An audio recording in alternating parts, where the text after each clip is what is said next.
torí pé ẹni tó dá wa tó dá délé ó mọ ibi tó mú lọ nígbà tá a débi tó ń gbé lọ àwọn èèyàn náà tún sọ pé kí la fẹ́ máa sọ yìí Ọlọ́run gbé délé wá sí bíbá nítorí àwọn èèyàn kan ni wọ́n tún wá sọ fún wa pé èèyàn kan ń gbàdúrà pé Ọlọ́run ò dẹ̀ jẹ́ kí máa wá sí bíbá mo fẹ́ rí bóyá kò tiẹ̀ sọ̀rọ̀ sáyé mi èèyàn ń gbàdúrà ní prison pé ẹni tó wà níta yẹn tó ń wá sọ pé kó wá olùsọ́dẹ̀ wa mi rí ara ẹ̀ kan lẹ̀ báyìí máa yẹn dẹ̀ ń fò sókè òun tó pé yé Ọlọ́run gbàdúrà mi Olúwa mi ti dé.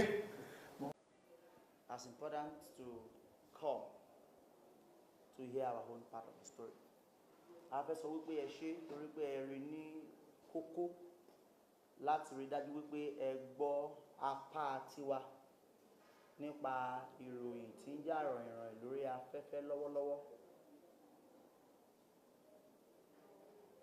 Pẹ̀lú mi ni àwọn àgbààgbà ìjọ àtàwọn tí a mọ̀ wípé ohunkóhun tó bá tẹnu wọn jáde nípa ọ̀rọ̀ tó wà nílẹ̀ yìí òtítọ́ àti òkodoro ni nítorí wípé àwọn wọ̀nyí wọ́n ní ìpín àti ipa nínú gbogbo bí ìṣẹ̀lẹ̀ yẹn ṣe ṣẹlẹ̀. Màá bẹ̀rẹ̀ pẹ̀lú I am not doing this hierarchically, so please don't take offense if you think I should introduce you first as according to the order of hierarchy and I'm not doing so. Please, I'm doing this as according to the way I feel it as important. So I'm going to be starting from this, our daddy here. He happens to be our father's uncle. He's the uncle of Prophet Dr. Israel Oladele.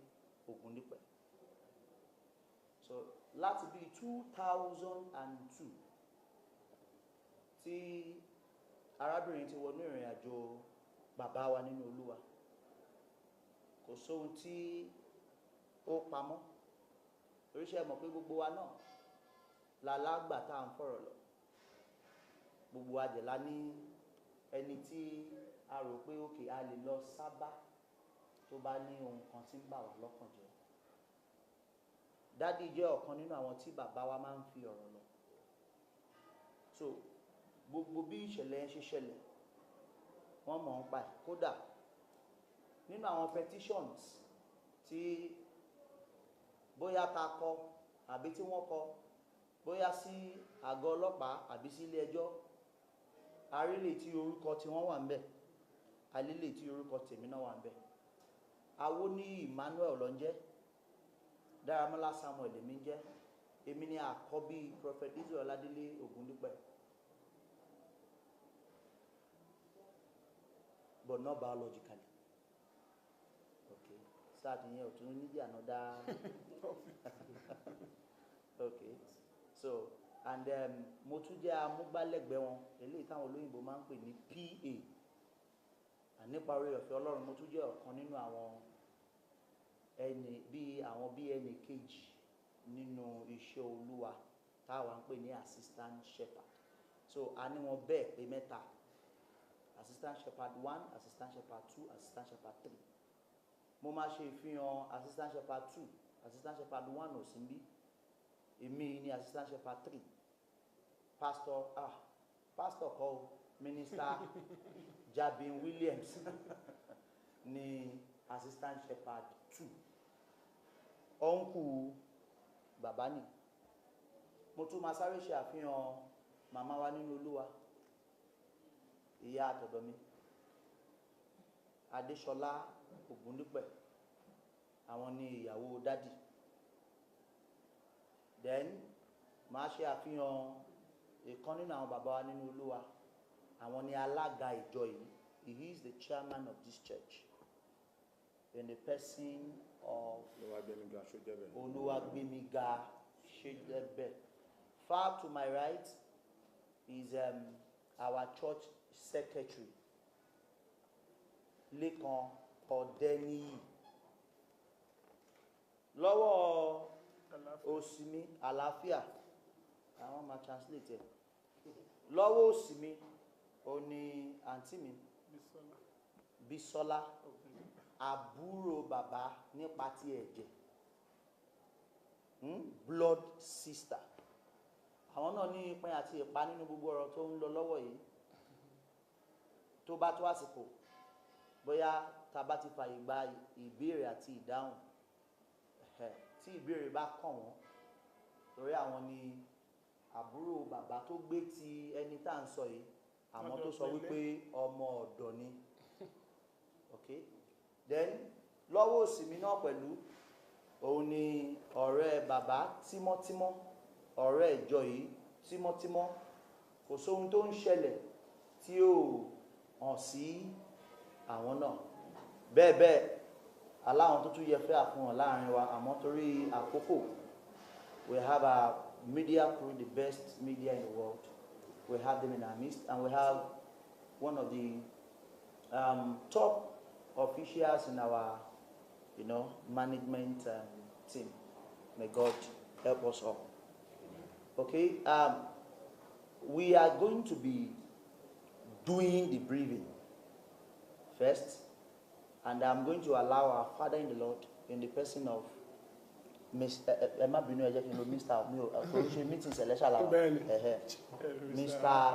Awuni Emmanuel. Tó bá jẹ́ meeting ṣẹlẹ̀ ni oyè wọn la máa fi address wọn, but you can use Mr. Àwọn ni uncle Baba. So he will do the briefing, and thereafter we will entertain questions from you, and then we throw back answers. And trust me, whatever you hear from us, as you can see, we are pastors. I'm not saying pastors does not lie, but why lie when we know we've got no skeleton in our cupboard?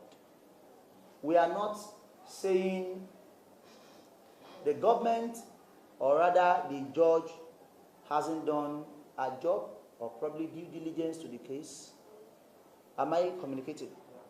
Okay, so what we are here for is to at least put to the general public our own side of the story, and then we leave them to their conclusion.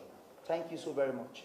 So without much ado, Baba ni wọ́n ní fẹ́ mi ò ní fẹ́ kọ́ dìde, ẹ jẹ́ ká gba gbólóhùn látẹnu wọn lórí ìjókòó. Thank you. Ẹ kú kalẹ̀, ẹ kú jókòó. Àwa gẹ́gẹ́ bá ṣe jọ ṣe àfihàn ara wa.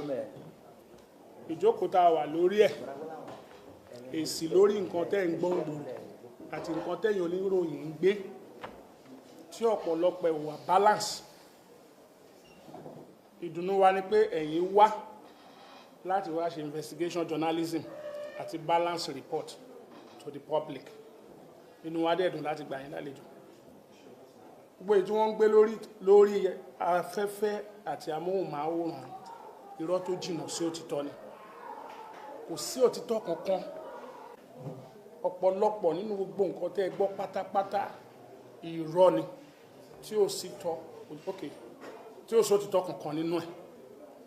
All the news going round in the public, even to the world, they are all lies. They are not. There was no element of truth in those allegations and reports, and those news were not balanced because it's from one side. It's like a paid job. They target operation, bring him down at all costs. That's the purpose of those news. Bring him down at all costs. Then we believe God will lift him up above all this intimidation. Amen. The journey started a long time ago, around 2002. This is not where the church was then. The church was at Oko Street by Aboro, Akera side. A lot of people attend that churches then.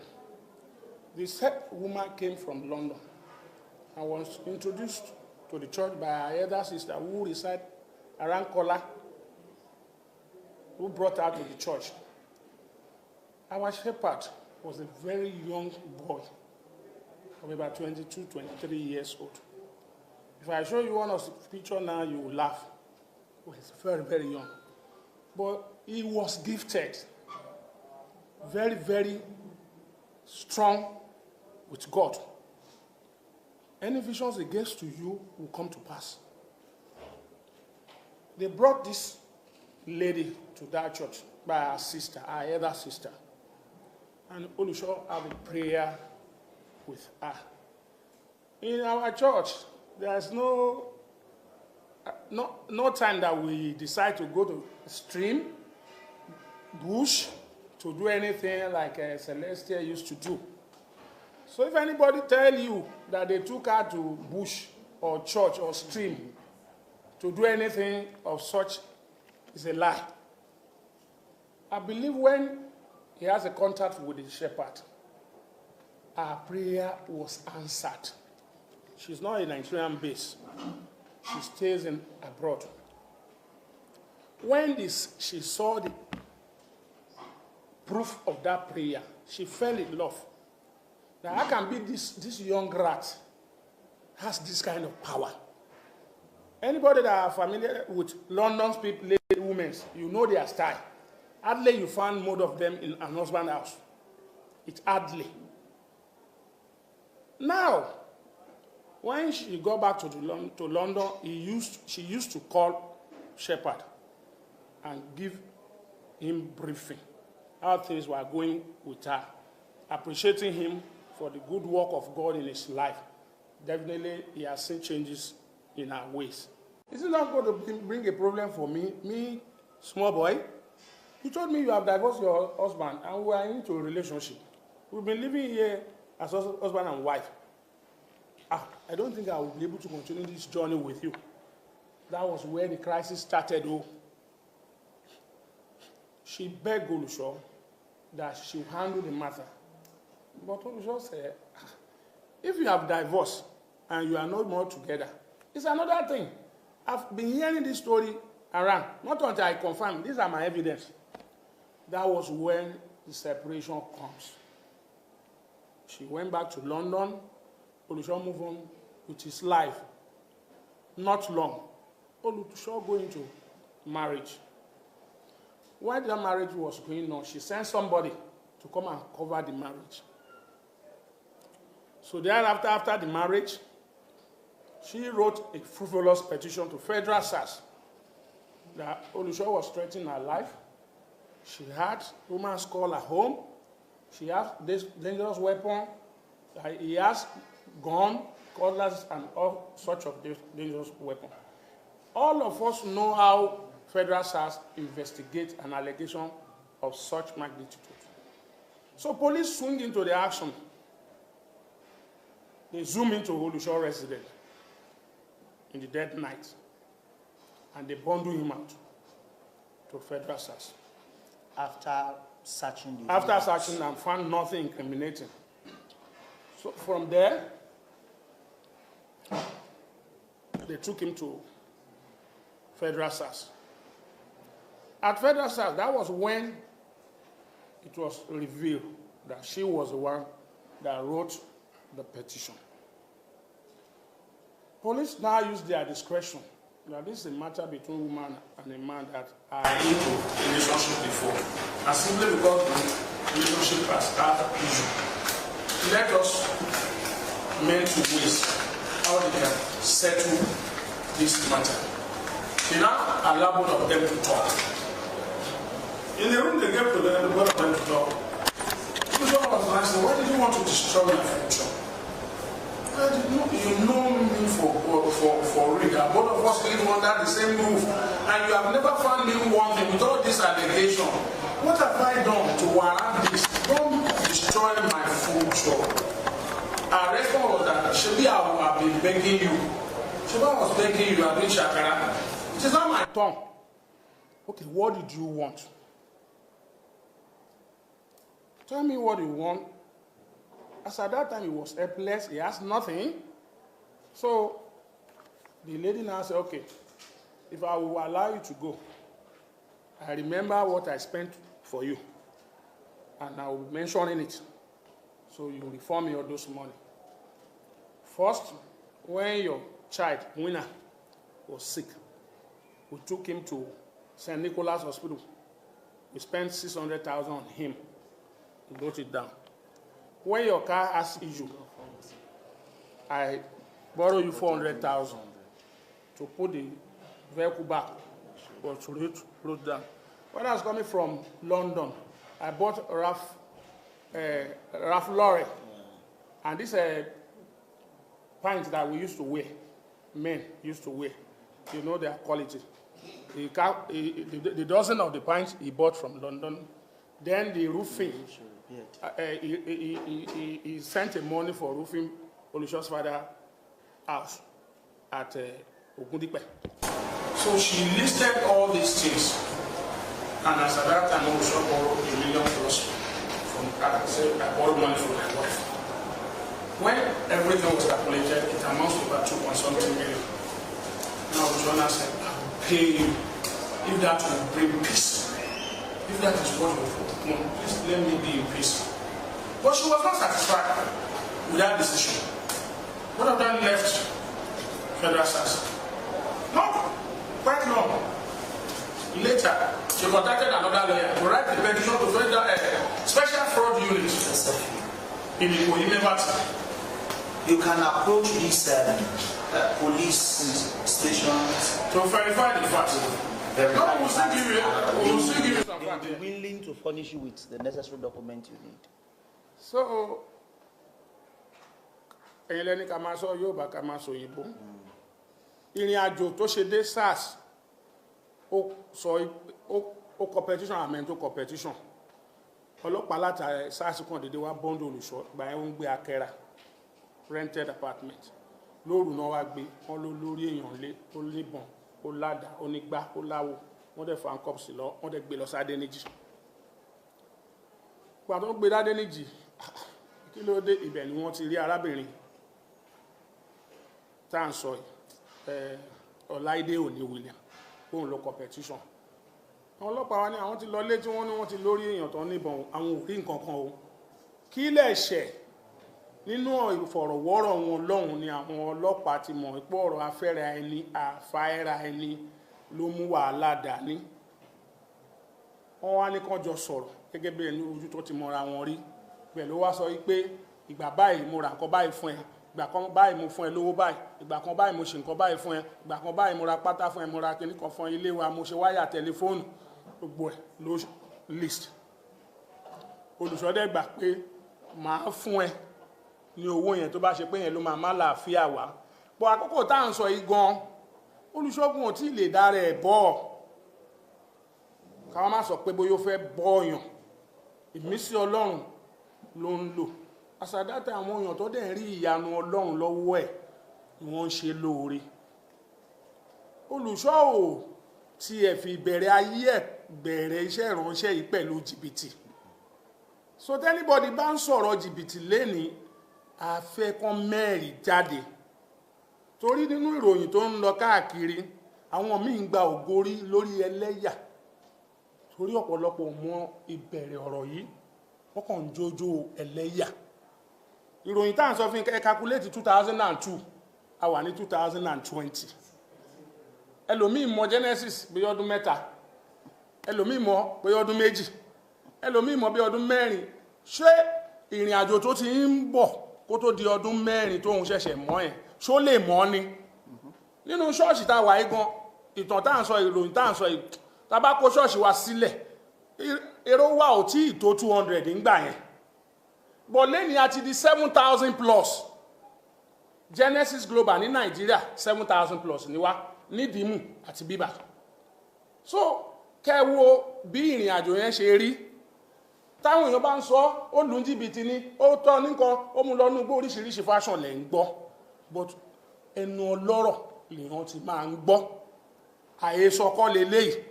Òtítọ́ tó wà ń bẹ̀ ni kò fìgbà kan lu ẹ̀dá kan ní jìbìtì àbí tó bá tún máa fàánú kún. Àwọn èèyàn tó dẹ̀ ti pàdé ẹ̀ ńgbà tó ti bẹ̀rẹ̀ ìrìn àjò ẹ̀ ń kékeré wọ́n ń testify sí pé àjọ̀nú lọ́mọ yẹn. Ọ̀gá tẹ́rí tó ń sọ̀rọ̀ tó ń wàásù yẹn lọ̀gá tó kọ́ṣẹ́ ìránṣẹ́ lọ́dà ẹ̀. Àtúpọ̀ ni wọ́n ń jẹ́. So téèyàn bá ń gbé ròyìn tí ó mọ̀ ń pa ẹ̀, táwọn tó dẹ̀ ní ìròyìn yẹn bá ń fetí ara wọn náà gbọ́ tán bá dákẹ́ torí pé ọ̀rọ̀ òfin sọ yìí pé silence is an acceptance of guilty or allegation. ìdí tá a ṣe ni pé káwa náà sọ títí wa káwa sọ ká dẹ̀ fi ìdí ẹ̀ múlẹ̀ la ṣe ń pe àjọsọ yìí pẹ̀lú yín. Like I was saying,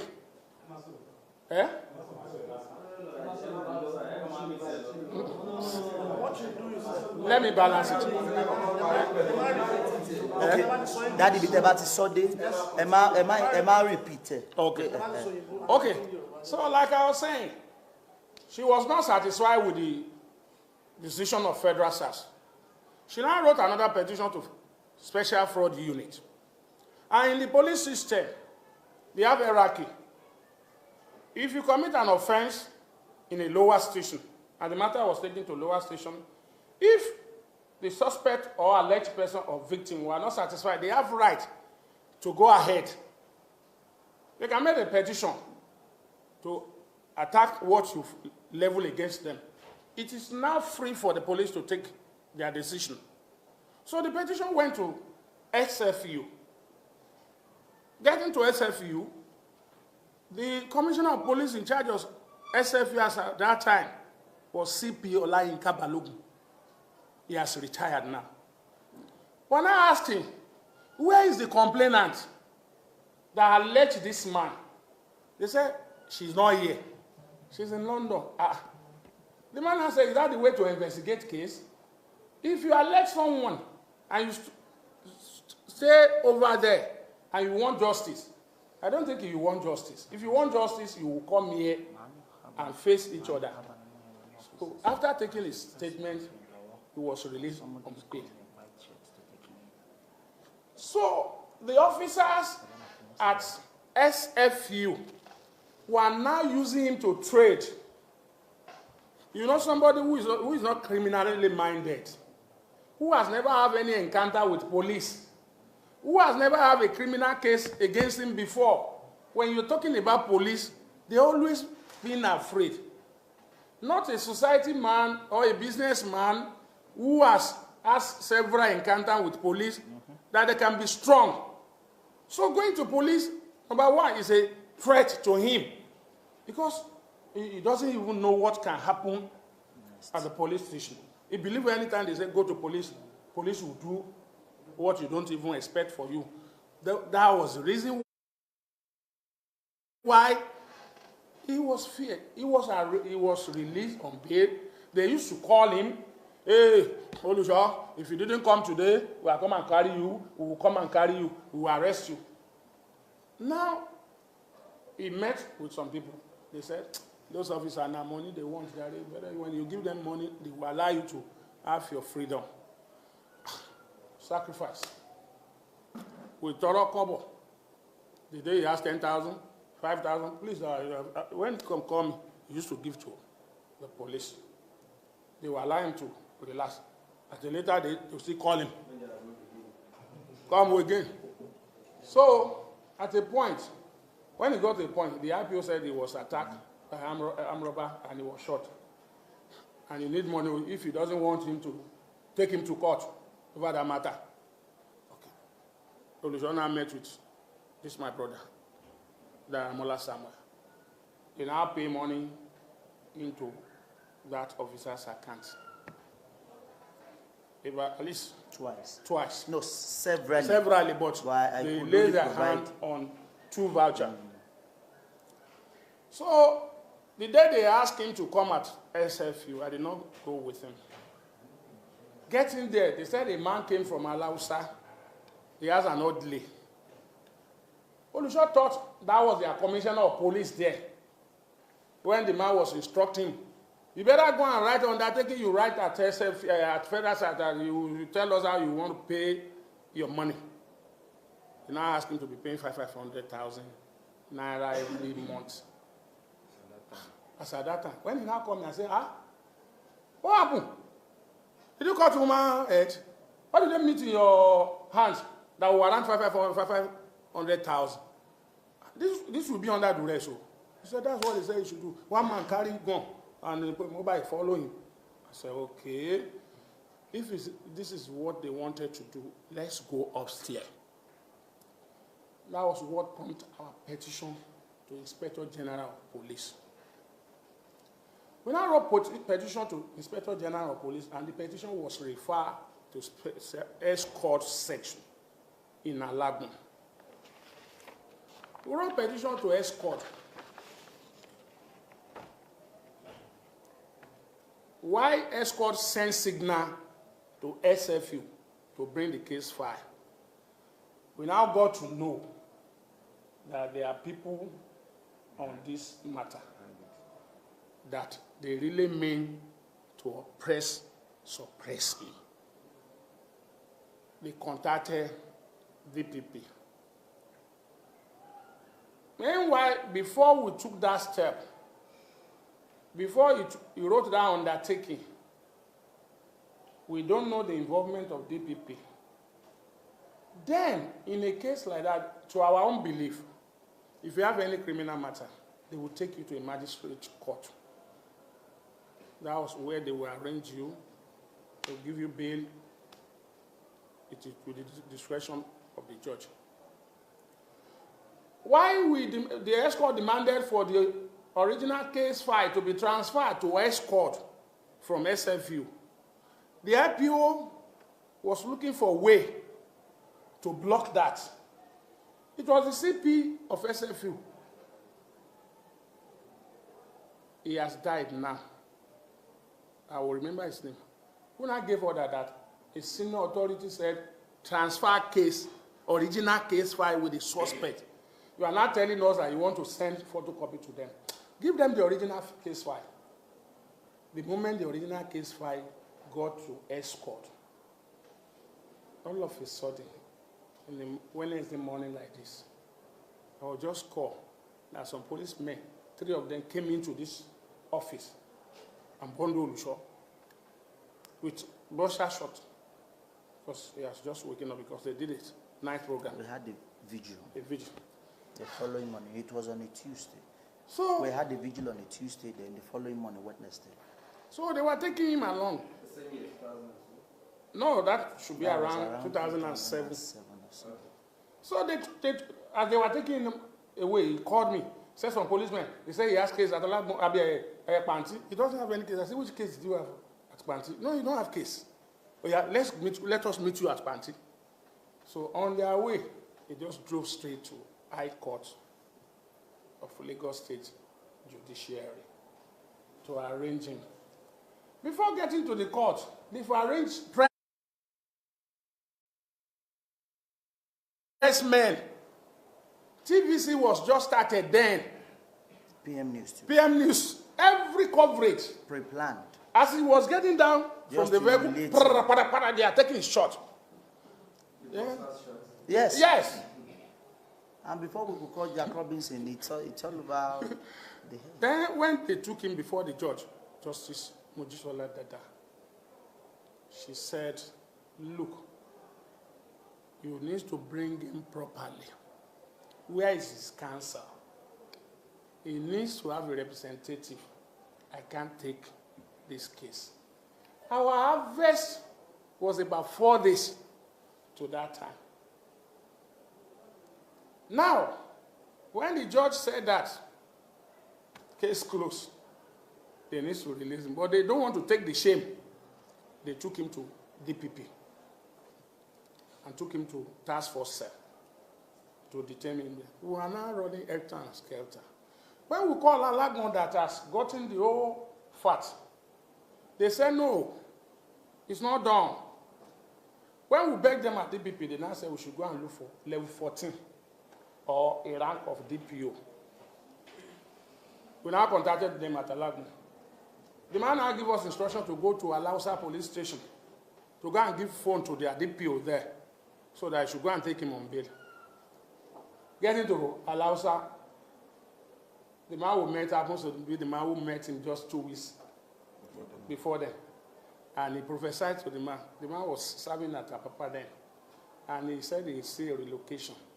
That God has perfected it. I will leave that place and go elsewhere.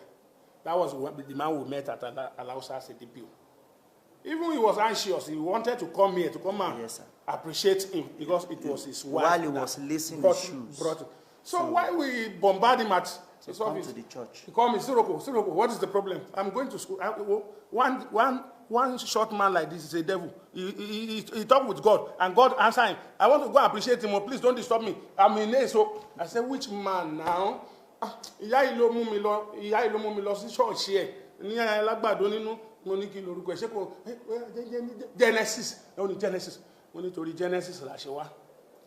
Wọ́n ti gbé owó àmì báyìí. Látàlágbọ̀n ọdẹ ní ká wá gbé fóònù fún mi kẹ wá gbà á lẹ̀. Ó ní óyá ó yẹ gbé pàtó jẹ kú ẹ̀. Àtàwọn boys bá ṣe lọ́dẹ̀ sign àdẹ̀gbà olùṣọ́wálé. But they asked him to appear at the court on Monday of that week. But the police said, no, you should not go to court. You have no case at court. The file they need to use to arrange him is no more there. It's here with us. We have gotten it. So they arranged him in the court without a case file, without IPO. So, and without a representative. Yes. Representing. So, why the office of police were telling us not to do this? The people were going to court to ask him to come. When they brought in a threat to this thing, it was when they declared dead or alive. Bench warrant. We now got a lawyer. So the journey now started again. So now at Escort, the IPO at SFU made a statement at Escort denying all this allegation. Eh? You say? Abishoye come and suck my interpret. Okay, kí tó sọ Yorùbá.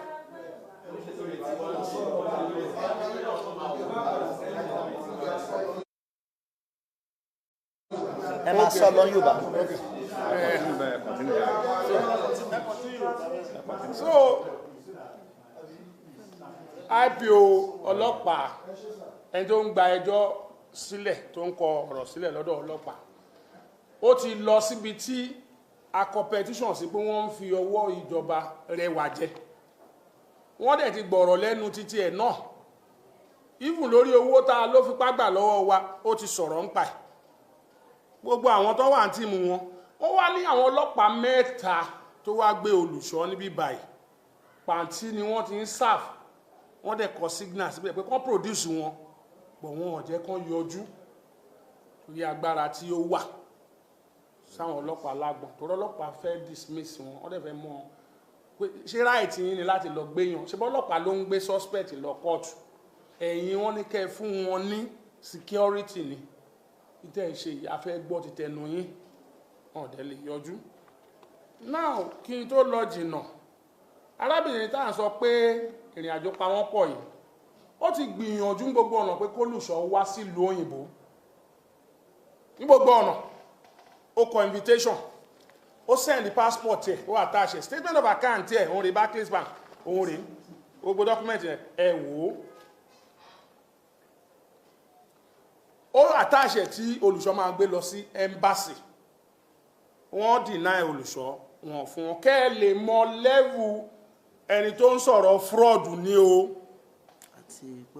àti ẹni tí ó ní orí òun ti yí fún ọdún méjì òun mọ̀ nǹkan tó ń ṣe ó dẹ̀ wà lábẹ́ òrùlé kan pẹ̀lú ẹni tá à ń sọ̀rọ̀ èyí passport ẹ̀ wà bẹ́ẹ̀ statement of account ẹ̀ ní ẹ nígbà tí wọ́n deny wọn ní visa yẹn ó wà ń bẹ̀ o ẹ wò rán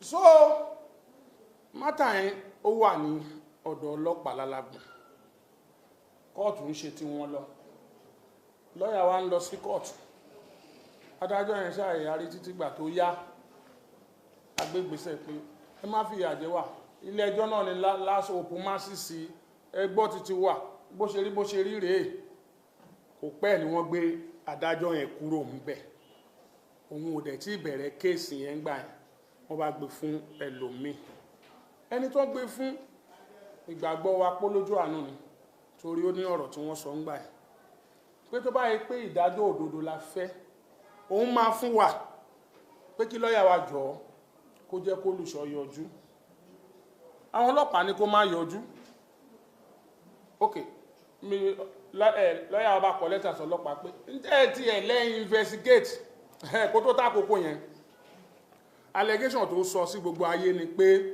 olùṣọ́ lù ń jìbìtì kò dẹ̀ bá òun ra property kankan ìfá ó kọ sínú ìròyìn ìgbà yẹn tá a rí kà pé òun sẹ́ndì £7,000 òun sẹ́ndì $8,000 òun sẹ́ndì iye kan £7,000, £5,000, £5,000 dollar and series of Nigeria currency tó runs into million. Those were the allegations. Nígbà ìgbà táwọn adé mọ̀ pé irọ́ ni bàtà adálágbọ̀n á ní ilẹ̀ ìwà bẹ́ẹ̀ mi ni mo lọ lé àwọn tó gbìngbà tó fẹ́ gbalẹ̀ yẹn màmá ló pè mí pé síròkò ilé àbúrò ẹ̀ má jẹ́ kán dá ń gbèsè ilẹ̀ ìyàwó ẹ̀ rẹ o wá bá wá ṣé wọn gbọ́dọ̀ gbá o ni mo káwọn bọ́ìsì lọ bẹ̀ lágbá ilẹ̀ yẹn ó dẹ̀ ti ṣe méjì olùdókòwò wò pé kó má bàa gbalẹ̀ yẹn lọ́wọ́ ẹ̀ pásítọ̀ kan wọ́n lé kúrò lórí ilẹ̀ kan ní mọ́ṣáláṣí olùṣọ́ wá fi ilẹ̀ yẹn ṣe láàánú pé kó máa ṣe sáfíìsì ń bẹ̀ ó kọ́ ní bodof ibẹ̀ ló wà mo kàn wá ń kọjá lọ́ngbà tí crisis yẹn ṣẹlẹ̀ tárábìnrin sọ pé àbáwọn ra nǹkan kan mo rí pé wọ́n ti kọ́ bodof ó ti di pé wọ́n fi blọ́ọ̀kù sí kí ló lè fa ilé yìí tẹ bá ní pé ààrà lẹ̀ èèyàn kan ṣáà ló máa ta bí bàbá ẹni tó ń tọ́ ní blọ́ọ̀kù ìṣepọ̀ àwọn alágbọ̀n ọlọ́pàá ní ẹ pé ẹjọ́ ẹ bá wa mú arákùnrin ilẹ̀ wa ni ó wà lórí ẹ̀ ìgbà tó máa mú èmi ní káwọn náà káńkọ̀bù sí lọ́mọ yẹn káńkọ̀bù sí olùṣọ́ lọ́wọ́ nígbà títí tán ló lórí èèyàn wọ́n dẹ̀ káńkọ̀bù sí lọ́wọ́. má nìyí láwùjọ àwọn mọ̀ pé ó jù bẹ́ẹ̀ lọ pé kí ló dé tí ò ti san owó yìí láti fi pẹ́ láti fi pẹ́ wàhálà yẹn mo fẹ́ fi sáré fi kún ni a gbìyànjú ẹ̀ ọ̀nà méjì ló pín sí àkọ́kọ́ wọ́n fún wa ní option pé ká admit sí plea bargain tó túmọ̀ sí pé o máa sọ pé o jẹ̀bi ní tòótọ́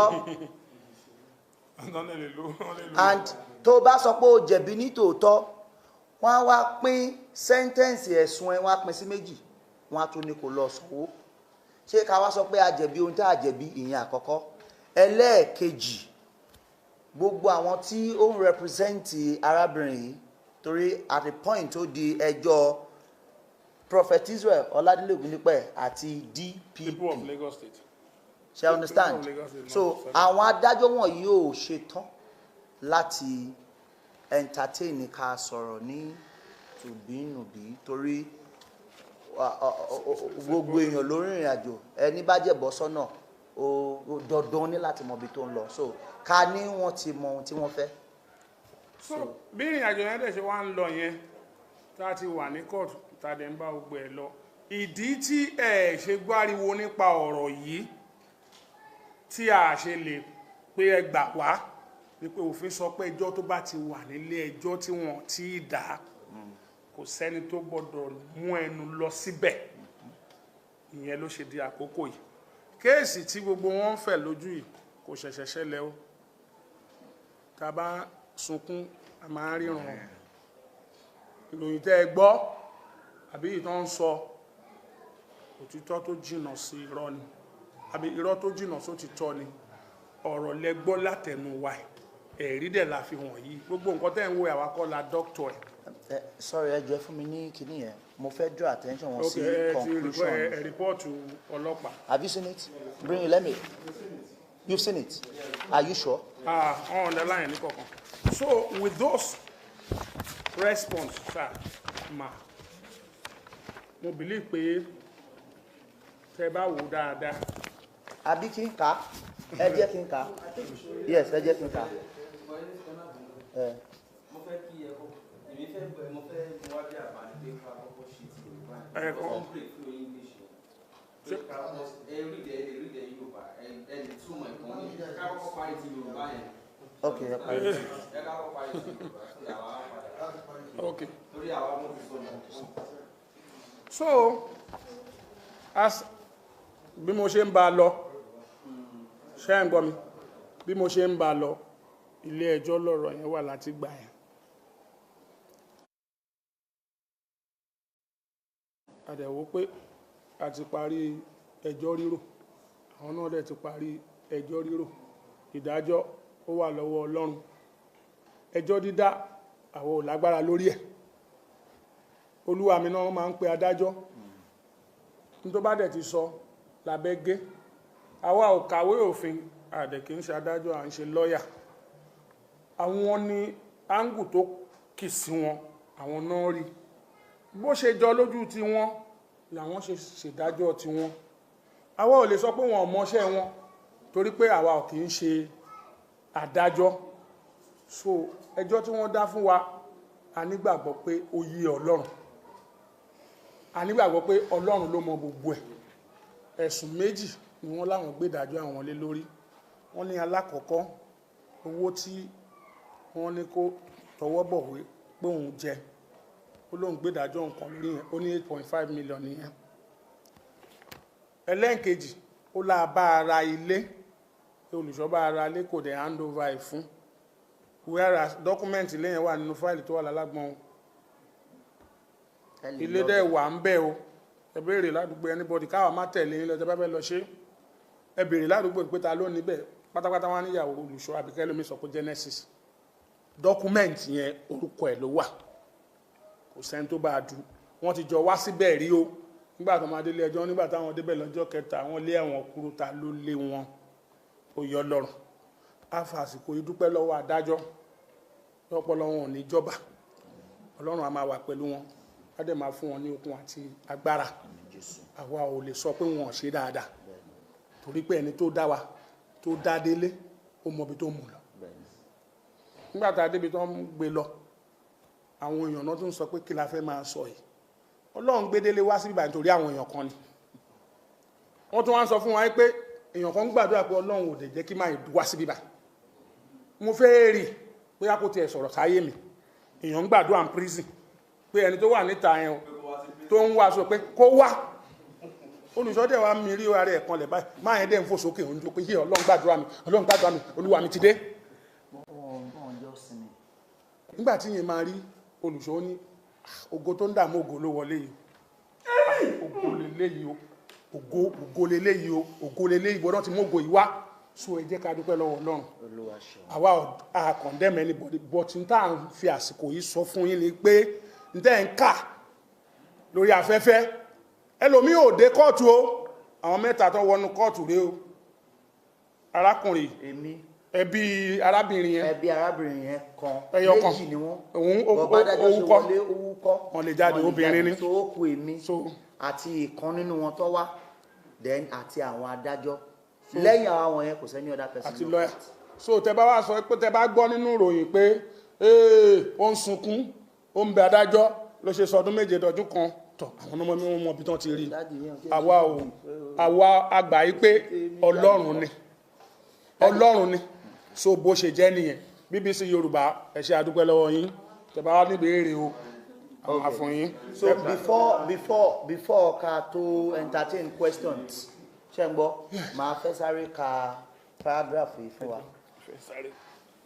conclusion/recommendation lẹ́yìn tí àwọn ọlọ́pàá ti ṣe gbogbo àyẹ̀wò tó yẹ kó ṣe wọ́n lọ òkè wọ́n lọ odò gbogbo àwọn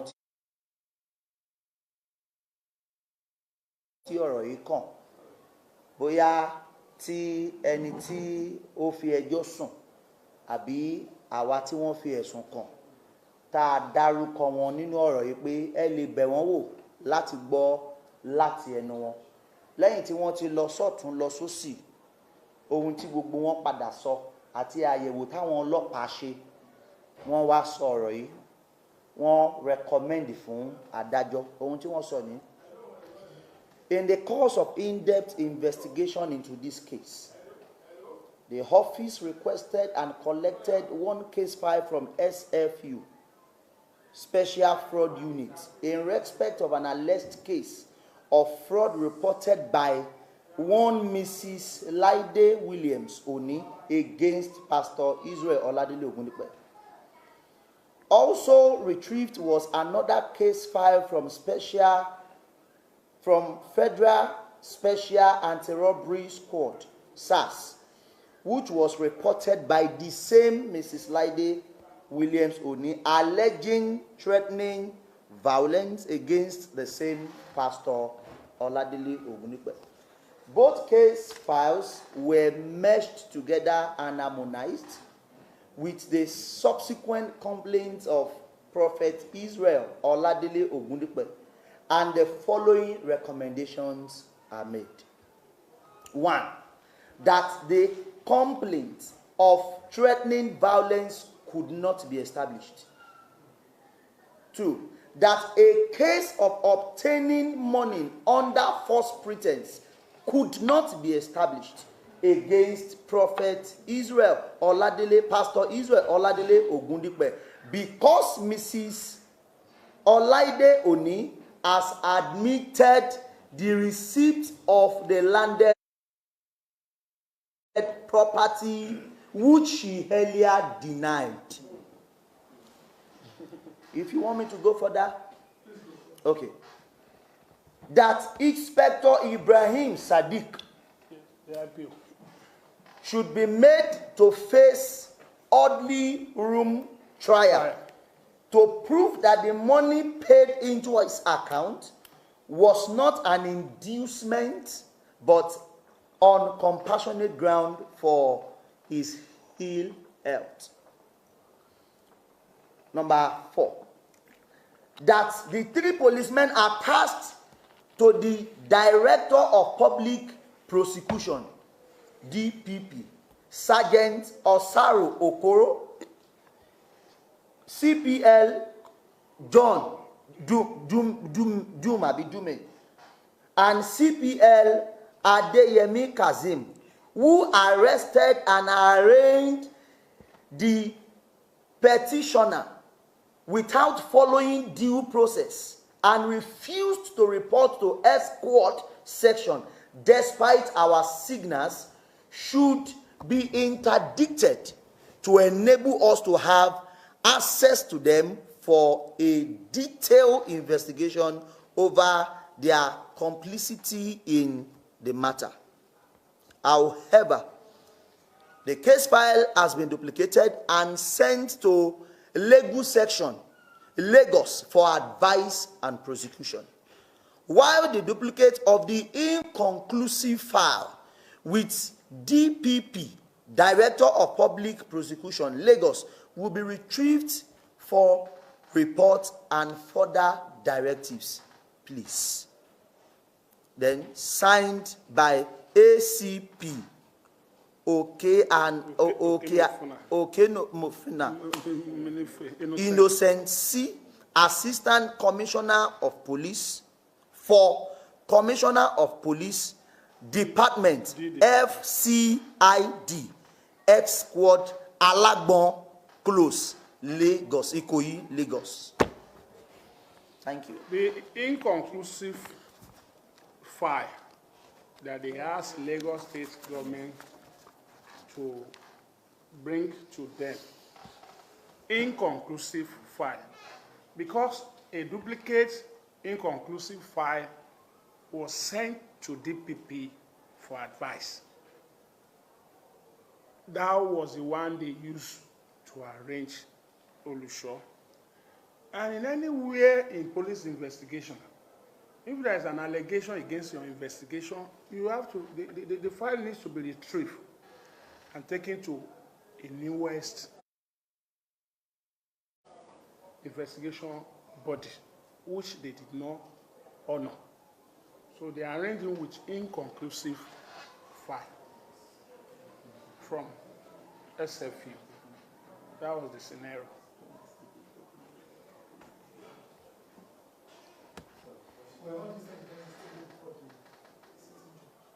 Oh, yes, obviously.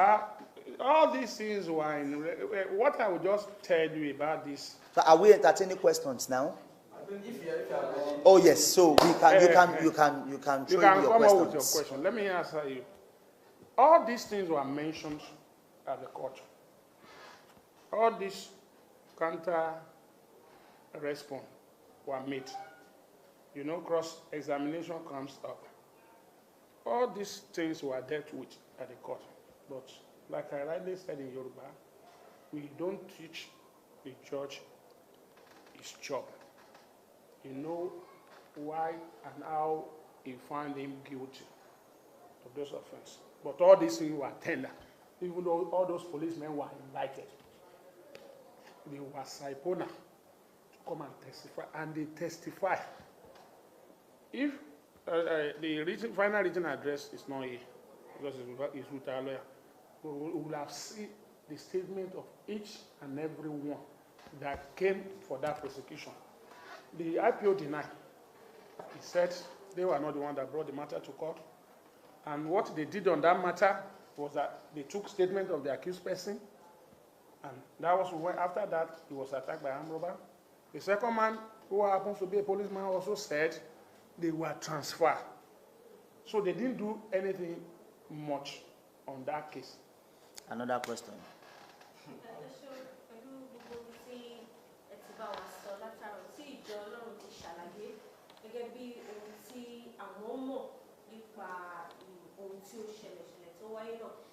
Ǹjẹ́ ìjọ ń gbé ìgbésẹ̀ kankan láti lọ sí ilé ẹjọ́ kòtẹ́milọ́rùn? Ẹ ṣé gan. Ṣé rí tó bá ṣàwà náà lájàre, àwọn náà máa ní kò táwọn lọ́rùn, wọ́n á gbé ìgbésẹ̀. Then pẹ̀lú ìdájọ́, ní ara ìgbésẹ̀ wa pé káyé lè mọ̀ la ṣe ń fún yín ní àwọn àlàyé yìí. Tá bá sọ fún yín, ẹ̀yin tó jẹ́ agbóhùn àbí